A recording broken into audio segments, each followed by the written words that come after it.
Sabias que o movimento é um dos ingredientes mais importantes na aprendizagem das crianças? Sim, ouviste bem, não é uma questão apenas de gastar energia, é mesmo uma necessidade para o cérebro aprender melhor. Sou a Lúcia Garcia, sou psicometricista e hoje vou partilhar ideias simples, práticas e divertidas para que o movimento possa ser integrado no contexto escolar, mais especificamente dentro de sala de aula, sem complicações e com uma base científica. Quer sejas educador, educadora, professor, professora, assistente ou cuidador, estas estratégias vão ajudar-te a transformar a energia das crianças em aprendizagens reais. Uma ideia interessante pode ser que antes mesmo de começar com livros ou a ligar o quadro interativo ou com outra ideia, começar através do movimento. E como é que pode ser este movimento?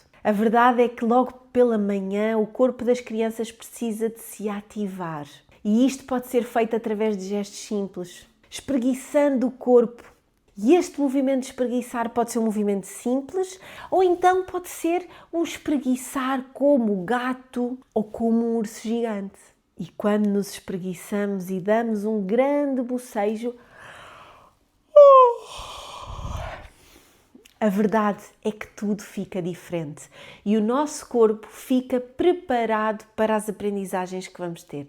Outro exemplo pode ser cumprimentarmos os nossos amigos através do movimento. Podemos dar um salto, podemos até fazer uma dança, um toque de cotovelo ou até mesmo um cumprimento que nós inventamos.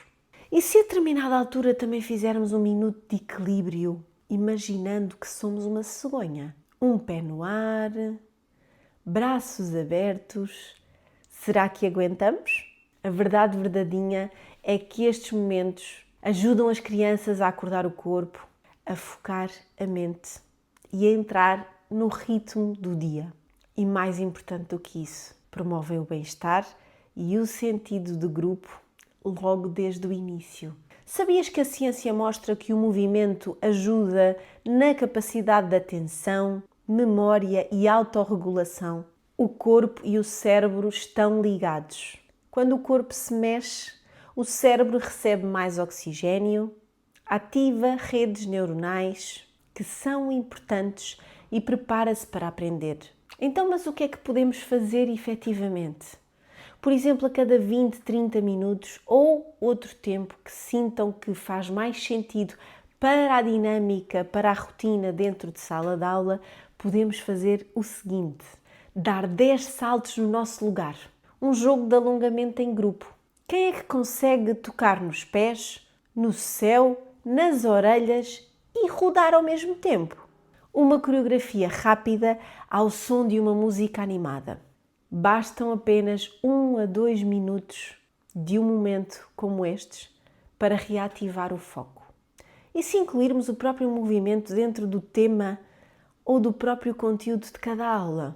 Podemos, por exemplo, saltar em frente cada vez que dizemos o número par, formar letras com o nosso corpo, o A com os braços, o T com o corpo em cruz, ler uma história e fazer os gestos das personagens, saltar, rastejar e até voar. Além de divertido, ajuda a memorizar, a compreender e a envolver emocionalmente as crianças que estão a aprender.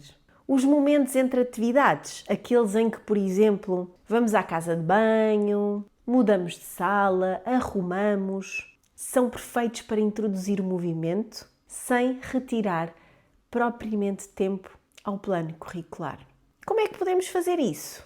A caminho da casa de banho, saltar como um canguru, a formar a fila para irmos para o refeitório para almoçar, podemos marchar com ritmo e até pode ser a batermos as palmas ou a batermos com as nossas mãos nas pernas à medida que vamos marchando. E quem não se lembra da música Marcha Soldado? Pode ser também muito interessante de introduzirmos.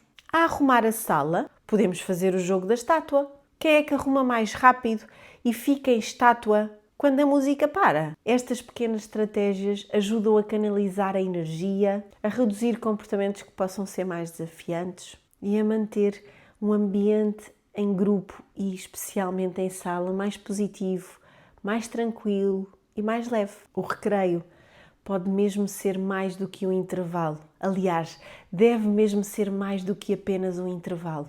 É um momento essencial para o desenvolvimento motor, social e emocional. Infelizmente, ainda é olhado como alguns tempos mortos que nós vamos tendo, como alguns momentos que nós substituímos quando as condições meteorológicas não estão tão favoráveis. Alguns momentos em que deixam de existir porque aquela criança precisa de pensar sobre aquilo que aconteceu anteriormente e, portanto, fica de castigo e não pode ir ao recreio. E tudo isto ainda acontece com muita frequência.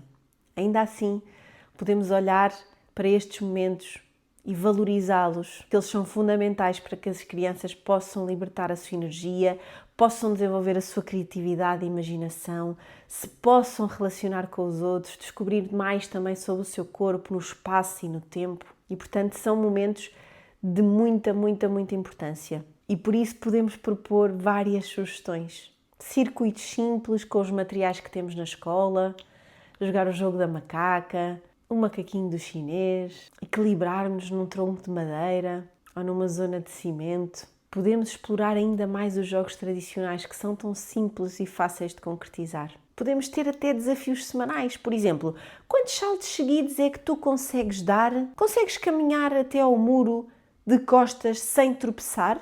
Consegues passar a bola sem usar as mãos? Estes momentos são muito interessantes para desenvolver e trabalhar competências como, por exemplo, a coordenação motora, a cooperação, a criatividade, a autoestima.